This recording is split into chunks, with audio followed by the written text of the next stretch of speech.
kimisi ırkçılıkla ayrılmıştır kenara, kimisi farklı bir şekilde ayrılmak istiyor kenara, kimisi araya farklı bir şey koyarak ümmeti Muhammed'i dönüp ölçüye başladı. Bu nasıl bir insan kardeşliği? Buna ümmet vücudu hasta değil mi sizce? Allah Resulü'nü anlamak işte bu hasta olan vücudu yeniden tedavi ederek devlet, topluluk, müminler böyle bir durumda girin aralarını ıslah edin buyuruyor Allah Subhanahu wa Ta'ala. Hatırlayın 8-10 yıl İranlılar arasında bir savaş vardı. Hangi barış gücü geldi de bunların arasında? İnsanımıza, kardeşimize, Müslümana merhamet etmeye, başımıza devşirmeyi, yeniden İslam kardeşliğimizi müesses hale getirmeyi, Kur'an'ın hükümlerini harfiyen uygulayarak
حسرة الحق إلى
Peygamber Efendimizin doğum günü.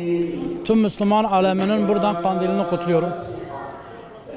Bu akşam Peygamber Efendimizin doğum günü. Bu akşamı ibadetle geçirelim. Tüm Müslümanların kandilini kutluyorum buradan.